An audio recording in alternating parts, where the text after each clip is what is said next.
Buenas noches, bienvenidos una vez más a la entrevista de la semana. En esta ocasión con Juan Manuel Santa Cruz Campaña. Hola Juan Manuel. Hola Claudio, muchas gracias. La presentación es ingeniero comercial del Adolfo Ibáñez, máster en Economía y Políticas Públicas, 31 años casado. Así es, y dos niñitas. Y dos niñitas. Dos niñitas. Vivió hasta los 10 años en Concepción y hasta hace muy poco en Santiago. En Estados Unidos en realidad. ¿En Estados Unidos? Sí. Ah, perfecto. Y te trasladaste hace un tiempo ya aquí a la zona. Sí. ¿Aquí a Chillán específicamente? A Chillán específicamente, así es. Hijo de Juan Manuel Santa Cruz Munizaga y nieto de Manuel Santa Cruz López. También ahora en este momento eres coordinador provincial de Evópolis para Ñuble, Cabrero y Ñuble, precandidato a diputado por el distrito 19 que abarca toda esta zona, ¿cierto? La provincia de Ñuble, Cabrero y Yumbel. Perfecto.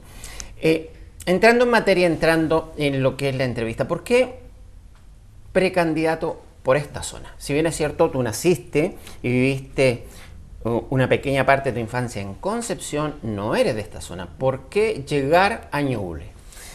Mire, lo primero, porque el cariño aquí es muy grande y me han acogido muy bien. Y usted quizás estará pensando que es político este tipo, pero la primera razón, aunque fuera de bromas, es esa. Yo recorrí la octava región y recorrí la región metropolitana porque eran las dos regiones con las que yo sentía alguna afiliación, porque había nacido acá y había pasado mi infancia acá, o luego porque había estudiado y trabajado en Santiago. Y busqué aquel espacio en donde me sentí más cómodo, y eso fue Ñuble. Y por supuesto, previo conversación con mi señora, en donde teníamos los dos la intención de irnos a vivir a región y contribuir al desarrollo del país desde las regiones. Los dos creemos firmemente en la descentralización. Entonces, si ella estaba de acuerdo y yo también, esa fue la razón de por qué llegamos para acá. Un cambio bastante grande desde Estados Unidos a Chillán. Sí, yo estaba estudiando en Estados Unidos Administración Pública. ¿Dónde eso? En la Universidad de Harvard, en Boston. Boston. Así es. Pero en el fondo yo sabía que mi pasada por Estados Unidos era eso, una pasada para formarme en estas buenas universidades, pero yo quería volver a Chile a construir el desarrollo en mi país. Así que eso no tenía duda. Y esa pasada por Estados Unidos te llevó el año 2011 a incorporarte en el Ministerio de Economía, que estaba a cargo en ese minuto por el ministro Paulo Longueira, ¿cierto? Así es. Yo mencionaba antes tu padre y tu abuelo. ¿Por qué? Porque ellos dos son socios de Blumar, una de las principales pesqueras, donde justamente ellos componen el grupo que tiene el 44,7% de esta pesquera. Así es. Y tú llegas en un periodo bastante álgido al ministerio cuando justamente se estaba terminando de discutir la ley de pesca y que si recordamos, previamente a la llegada del ministro se establecía entregarle la concesión por 10 años y él la cambia a perpetuidad. Así es. ¿No hace un poco de ruido? No la cambia a perpetuidad, 20 años renovable, que no es lo mismo. Pero prefiero no entrar en la materia de la ley de pesca. Pero es algo más técnico. Sí. ¿No es a lo menos desprolijo, no es a lo menos cuestionable el hecho de tú ser parte de una familia que tiene intereses creados en una de las 3 principales de las 7 pesqueras, que te haya llamado Paulo Longueira? Mira, es que la historia en realidad es un poco diferente, al menos mi versión. A ver. Pero primero, no me llama Paulo Longueira, sino que yo lo llamo a él. Yo trabajaba en el... Tú fuiste compañero de uno de sus hijos. Exacto, yo tenía acceso al entonces senador Longueira porque había sido compañero y amigo de uno de sus hijos. Colegio Cumbres. Compañero de colegio, exacto, en Santiago. Mis últimos años, la enseñanza media la hice allá, yo era compañero de uno de los hijos de él. Pero yo trabajaba en la Universidad Adolfo Ibáñez, en el Centro de Negociación y Relaciones. Yo veía temas públicos en ese momento. Estaba en la renegociación de los contratos del Transantiago. Estuve trabajando en el paro portuario San Antonio, un paro portuario grande que hubo entre el verano del 2010 y 2011. Y estaba buscando la posibilidad de trabajar en el sector público. Me interesaba mucho el sector público. Yo no lo conocía. Yo siempre había trabajado en universidades o en fundaciones y tengo hasta el día de hoy un genuino interés por querer ayudar al otro y quería conocer el sector público y aportar desde ahí. Sabía mucho de temas de innovación también por lo que había hecho en mi magíster. Por lo tanto, yo cuando supe de que el entonces senador Longueira ya es nombrado ministro, le escribo una carta ofreciéndole mi ayuda, y él venía llegando, estaba armando equipos, hubo un cambio grande en ese momento, cambiaron varios jefes de división de hecho, y ocurrió ¿cómo se dice? La casualidad de que el subsecretario había sido profesor mío también en la universidad, pero mira, Flores. Pero no es, a lo menos, como te digo, desprolijo, y no crees que nos haga algo de ruido a la ciudadanía el hecho de pertenecer a estas pesqueras o a familias que controlan estas pesqueras, llegar justo además en el proceso que se está llevando para esta nueva ley, que sabemos toda la génesis de la ley, sabemos en lo que está Pablo Longueira, no ha sido inculpado, pero está en un proceso. Sin duda. Y un proceso bastante difícil, donde incluso se ha llegado a tal de decir que le dictaron la ley. O sea, no es a lo menos preocupante el hecho para un posible elector de votar por alguien que tenía intereses creados y entró ahí. Pero déjame hacerte, si quieres, el cuento corto. Yo entro al Ministerio de Economía específicamente a la División de Innovación. Yo me hago cargo de la División de Innovación en el Ministerio de Economía. Respondo tanto al subsecretario de Economía como al ministro, son mis dos jefes de ese momento, y no tuve nada que ver con la ley de pesca. Nunca estuve vinculado a esos temas, eso lo veía la subsecretaría de Pesca y no se relacionaba de ninguna manera conmigo. Mi padre a todo esto tampoco ha tenido que ver, efectivamente él es uno de los dueños, junto con mi abuelo, de una de estas grandes pesqueras, pero nunca ha ocupado ningún cargo directivo ni ejecutivo en esta sociedad, en el fondo. Es uno de los dueños porque tiene acciones ahí. Perfecto. Entonces, yo sé, la gente en su casa puede hacer los cruces que quiera, lo mismo, bueno, cualquier persona puede hacer su propio juicio, pero yo entré al Ministerio de Economía a trabajar en la División de Innovación y nunca trabajé en nada que tuviera que ver con la ley de pesca. Ok, vengámonos ahora a Chillán, a Ñuble. Vamos ahora al... ¿Te puedo hacer un comentario más a propósito de mi familia también? A no ser de que me vayas a volver a preguntar por ellos más adelante, pero si no es así... No. Solo un pequeño comentario. Lo otro que me gustaría mencionar es que efectivamente yo vengo de una familia acomodada. Eso en parte es lo que me permite hoy día estar en política y me ha permitido tener una educación privilegiada también, como me encantaría que tuvieran muchos chilenos. Pero no es una familia que siempre ha estado en esa posición. Es más, mi abuelo nace en Curicó, hijo de un ferretero, y él es la primera generación de mi familia en ir a estudiar, en ir a la universidad. Y fue justamente esa capacidad emprendedora que desarrolla mi abuelo, sumado a los estudios que logró obtener, más su trabajo, su esfuerzo y su dedicación en el fondo, que le permitió generar varias empresas, que luego es un legado que mi padre ha continuado y ha extendido. Además, ambos dos han sido grandes contribuidores a la sociedad, específicamente en el mundo del arte. Mi abuelo donó un museo, de hecho, en Santiago, a pedido del presidente Frei, a fines de los 90. Y mi padre ha seguido con eso, con Carolina Toá, fue director del Teatro Municipal, etc. Y ambos dos han presidido fundaciones y cosas en esa línea. Entonces, yo he aprendido de ellos el trabajo duro y el querer devolverle y contribuir a la sociedad. Perfecto. Ha hecho esa aclaración, centralicémonos. Dentro del programa de Felipe Kast aparece lo que es Ciudad Justa, como él lo denomina. Chillán específicamente es una ciudad que estadísticamente es y porcentualmente la que más ha crecido su parque automotriz en todo Chile. La congestión a la cual Chillanejo no estaba acostumbrado ya se ha hecho parte de su vida. Y no se ve un desarrollo ni comunal, ni provincial, ni regional, el cual permita que esto cambie. Como un posible candidato a la Cámara, ¿cómo podrías tú contribuir desde allá para formar esta ciudad justa?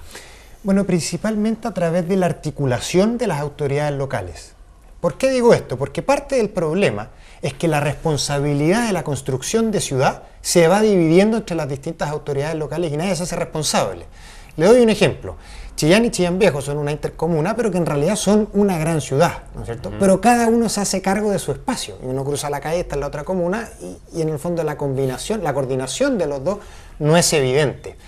Luego las obras que se hacen en la ciudad, por ejemplo lo que está ocurriendo aquí en la Avenida Brasil, no necesariamente dependen de el colector de agua lluvias que se está haciendo en Brasil no dependen necesariamente de la municipalidad. En este caso depende de la Dirección de Obras Hidráulicas directamente desde Santiago. Entonces lo que hace Santiago en la ciudad también afecta a la comuna y no hay una persona que esté coordinando todo lo que se hace en la ciudad. Por último, tenemos la expansión de la ciudad a través del el trabajo del sector privado, que ellos responden a condiciones que les pone la ley, en donde ellos también responden a ciertos mínimos nomás que les exige la ley y que muchas veces de nuevo no responden a una coordinación o un pensar la ciudad. Lo que falta ahí es un gran ente coordinador que empieza a entender el proyecto que está desarrollando el sector privado inmobiliario específicamente, el proyecto que está desarrollando la Dirección de Obras Hidráulicas, el proyecto que está desarrollando la Comuna 1 o la Comuna 2, necesitamos un gran coordinador que ayude a articular todo eso para que la ciudad la pensemos como un todo. Eso es algo que se puede ayudar a hacer desde la Cámara y algo que me gustaría hacer a mí. Siguiendo en la ciudad, tenemos aquí el caso de Chillán, que el alcalde, que es del sector de ustedes, de Renovación Nacional, Sergio Zarzar... Pero independiente como me recarga él a cada minuto. Bueno, pero apoyado por el sector de ustedes, él, tanto en su primera candidatura como en la segunda, habló que iba a convertir a Chillán en la ciudad del deporte. Dentro del programa ustedes, el deporte mucho más que entretención lo denominan. Es un eje bastante importante. De hecho, Felipe Cas lo ha mencionado, que le da carácter y personalidad a la juventud. Pero se ha quedado en eslogan. Chillán, de nuevo vamos al porcentaje, una de las ciudades con más ciclistas en el país, sí, y que no cuenta con ciclovías. Hay una que está mal diseñada, donde se gastan por el gobierno central, obviamente, cientos de millones en un complejo deportivo elitista que está muy lejos del centro de la ciudadanía, muy lejos de las poblaciones, y para un sector solamente determinado. ¿Qué se puede hacer desde la Cámara para apoyar el deporte en general, no solamente en Chillán, sino que en toda la región de Ñuble que nos están viendo en este minuto, de toda la región del Biobío que nos está viendo en este minuto? Bueno, el principal trabajo, en mi opinión, tiene que ver con incluir el deporte como un elemento más dentro de la educación o de la formación de nuestros niños, y no como algo anexo, como una actividad extra programática, que es como lo hemos entendido hasta hoy. Entonces, nos dedicamos a aquello que consideramos central en términos educacionales, que es el lenguaje y matemática, y todo lo otro, si es que nos sobra tiempo, lo hacemos. Nosotros creemos que el deporte, como decía usted, tiene que ver con la formación de carácter, con la formación de valores, con la formación de lo que es una buena persona, una persona integral, un buen ciudadano. Entonces el deporte es tremendamente formativo y educativo, y esa es la forma como lo entendemos nosotros, y cuando uno entiende el deporte de esa manera, entonces la conversación sobre qué hacemos con el deporte es completamente distinta. Pero en el terreno efectivo, ¿qué hacer cuando, vuelvo a insistir, la cantidad de ciclistas aquí en Chillán es muy importante, donde no hay grandes centros deportivos, ni hablar de las otras comunas de la provincia, están más al debe aún? ¿Qué se puede hacer en forma efectiva? No tanto en el ideal, no tanto en la planificación, sino en lo real que le va a llegar al ciudadano. Pero mire, acá hay dos cosas. Uno es efectivamente continuar con cosas bien específicas y concretas, como la expansión de multicanchas o canchas de fútbol, los centros deportivos, etc. En eso me parece a mí que el alcalde Zarzar no lo ha hecho mal. Es más, ha tomado en sectores periféricos de Chillán muchas de las multicanchas que existían, les ha puesto pasto sintético, les ha puesto luces, permite hoy día que se juegue hasta tarde, etcétera, etcétera. Pero lo segundo, que tiene que ver con el discurso, yo sé que esto parece etéreo, sin embargo, cuando en la conversación entendemos el deporte como algo esencial en la formación de un niño, es que todo cambia, porque el espacio de posibilidades que tiene que tiene el gobierno desde el diseño de política pública cambia, y aparece el deporte como una posibilidad cuando antes no lo era. Entonces, cambiar el discurso no es algo trivial, no es solo algo de las ideas, sino que se vuelve algo concreto. Entonces, vámonos ahora, centrémonos en el niño, ya que estamos hablando de eso, que además es el eje central de lo que fue la campaña de Felipe Cas. De hecho, los niños, la importancia de la infancia como eje central. Así titulaba él parte de su programa. La educación propiamente tal. Nos dejó muy claro acá y en otros debates, en otras conversaciones, que la cancha, como llaman ustedes, este emparejamiento, viene desde la sala cuna, viene desde que la madre queda embarazada, etc. Pero cuando hacemos la proyección hacia el universitario, ¿por qué no la gratuidad? Bueno, porque creemos que dos cosas. Aquel que llegó a la universidad ya ha sido un privilegiado. Hemos perdido a gente en el camino. Y lo que nosotros creemos que tenemos que encargarnos de todos ellos, en el fondo, es que ojalá todos lleguen a la universidad si ese es el camino que buscan para su vida. Lo segundo es porque creemos que es injusto. ¿Por qué razón? Porque si hoy día Chile no tiene los recursos para tener gratuidad y no tiene los recursos para un montón de otros temas, le doy un ejemplo concreto, 940 personas murieron el año pasado en la provincia de Ñuble en lista de espera del Plan Auge. No tenemos los recursos para solucionar todos los problemas de salud, no tenemos los recursos para aumentar las pensiones de nuestros adultos mayores, no tenemos los recursos para que ningún niño se nos quede atrás. Y queremos entonces que alguien que está estudiando, que ya entre comillas le ha ido bien porque logró llegar a la universidad, y que está estudiando por ejemplo ingeniería, que su sueldo promedio para la vida va a ser 3 millones de pesos o algo así, regalarle a él la universidad es algo que nos parece injusto teniendo el país tantas otras necesidades. Ahora, por supuesto, que no estamos disponibles para dejar a nadie fuera de la universidad si es que no tiene recursos. O sea, nosotros de verdad creemos que la universidad es un camino de superación. En mi familia lo experimenté de esa manera con mi abuelo, con la historia de mi abuelo, lo conozco de cerca y por lo tanto no hay niño que se vaya a quedar atrás, no hay joven que se vaya a quedar atrás, que pudiendo ir a la universidad en el fondo se quede fuera por recursos. O sea, en ese sentido estamos totalmente de acuerdo con eso. Lo que pasa es que creemos que aquel que puede pagar, que después le devuelva la mano a la sociedad. Le devuelva la mano a la sociedad, así es. Perfecto. Aquí hay algo que a mí no me encaja en números, siendo un lego en la materia, pero de todas maneras algo me desordena esto. Se dice que no se puede condenar el CAE porque es muchísimo el dinero que hay que poner. No hay presupuesto para eso. Pero ustedes dicen que después de una cierta cantidad de años, 10 años si no me equivoco. 10 años, así es. Ya no va a pagar nada más. Eso en el fondo va a ser una cancelación por el Estado igual. ¿Por qué, si el dinero no está ahora, por qué lo va a ver después? No, pero hay dos razones, hay dos cosas en lo que usted me dice. Lo primero tiene que ver con algo que no tiene que ver con lo monetario, y que es que la condonación de un contrato que haya firmado un privado con el Estado o con quien sea, es propio de países bananeros o algo así. Nosotros cuando tomamos un contrato, en el fondo lo que hay ahí es una palabra empeñada y hay que honrar esa palabra. Si el Estado condonara eso, imagínese cuántas otras peticiones puede tener el Estado en un montón de otras áreas. La lista de espera es tremenda. Es infinita. Entonces eso, un Estado de derecho que honra su palabra no puede hacer ese tipo de cosas. Entonces eso es lo primero. Ahora, yendo al tema de los recursos, cuando tú dejas un espacio de 10 años, esa persona va a estar haciendo algo durante esos 10 años, va a estar trabajando, va a estar haciendo algo. Por lo tanto, durante todo ese tiempo va a estar pagando su deuda para con el Estado. Si le ha ido bien a esa persona, va a haber pagado en ese plazo toda su deuda. Pero el remanente puede quedar... Pero si le ha ido mal, no queremos que esto se vuelva una carga de por vida a esa persona. Y por lo tanto, al término de los 10 años, se le condona esa deuda. Pero eso ocurre solo con los que le fue mal. ¿Se fija? Entonces, ya es un plazo que nos parece razonable y suficiente para recuperar gran parte de la deuda que se pueda tener para con el Estado, y que al mismo tiempo esa persona, en el fondo, pasado ese tiempo, si no puede pagar, no quede endeudada por vida. Sobre educación propiamente tal, los temas son muchísimos los que nos quedan. Y hay muchos otros, pero desgraciadamente el tiempo se nos acorta. Así que, dos temas específicos, a ver cómo los podemos centrar. Ñuble región. Tenemos aquí una dificultad que no es muy popular, lo que yo habitualmente digo, que se me critica bastante, que creo yo que los gobiernos, tanto Bachelet anterior, Piñera y nuevamente Bachelet, han sido tremendamente populistas al querer formar Ñuble región, o sea, hacer una microrregión, y no como debiese ser una macrorregión, en vez de achicar, sino que agrandar para competir con Santiago. Seguimos con lo que pide la calle, en este caso con lo que pide Ñuble. ¿Cuál es la posición tuya? Mira, en esto yo creo que Ñuble región es una tremenda oportunidad. Es una oportunidad, pero una oportunidad que no está garantizada, no se da solo por el hecho de crearnos como región.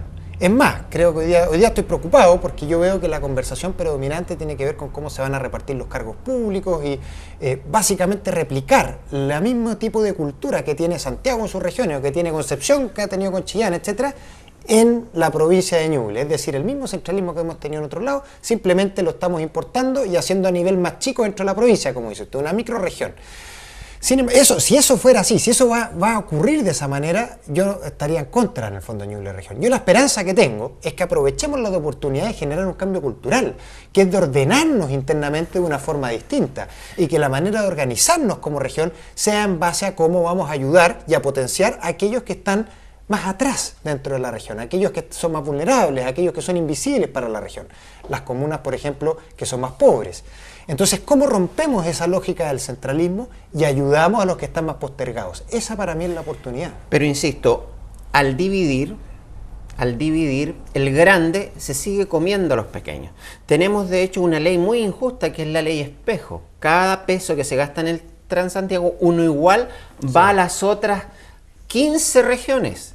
O sea, es una desproporción tremenda. Si hubieran solo macroregiones, competirían de igual forma con Santiago. O sea, en el fondo se quiere repartir pobreza. Mire, estoy de acuerdo, o sea, entiendo su lógica, pero yo creo que se puede hacer algo distinto. Dos cosas de nuevo sobre lo que comentó. Las platas espejo, una de las gracias que tiene el hecho de ser región, es que si antes Concepción concentraba la mayor cantidad de esas platas, que no son solo las del Transantiago, yo en el Ministerio de Economía administraba el Fondo de Innovación para la Competitividad, es un monto muy grande de plata también, y que a su vez tenía un espejo, y que por lo tanto iba a cada región. Ese tipo de plata, la gracia de esa región es que nos aseguramos que la proporción que le corresponde a Ñuble le llegue a Ñuble y no quede en Concepción. Eso es lo primero. Lo segundo, ¿cómo combatimos con Santiago? Dos cosas.